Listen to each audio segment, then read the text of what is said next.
Well, we can now expand further on the potential violations of international law by the Greek authorities by speaking to our next guest, Ruvi Ziegler. He's a professor of international refugee law at the University of Reading and joins me now live from Oxford.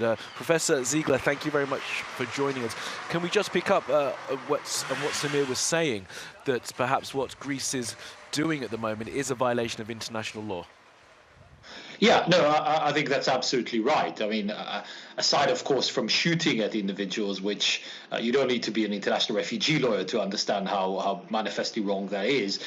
From an international refugee law perspective, if somebody comes to your border and seeks protection, claims that they have a protection basis under international refugee law, then you are obliged to assess their application and see what it has a basis. And as your reporter said, given that Greece is also a member state of the European Union, the EU's own procedures directive in section 3 very explicitly says that it applies also at the border of a member state. And so it is evident that the announcement by the Greek government rather, that they're not going to accept any application that is submitted at the border is flouts in the face of those very clear, unequivocal treaty obligations.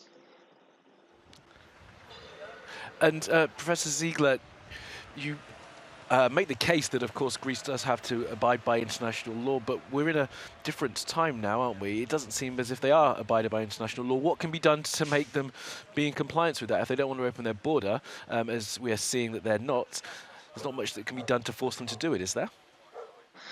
Well, yeah, look, that is a general challenge of international law, and in particular a challenge of international refugee law, because there is no World Refugee Court and there is no fundamental enforcement mechanisms that can tie the hands of states if they wish to exert their sovereignty at the border. What I would expect is for the European Commission, rather than issue statements explaining how they're going to reinforce border guards at the Greek-Turkish border, for them to express their commitment as the European Union to the obligations under EU law and international law, and to commit to helping Greece, which wasn't the case, sadly, in the previous round of arrivals from Turkey in 2015, but to genuinely help Greece deal in a form of responsibility sharing across the European Union with refugees arriving. But it is evident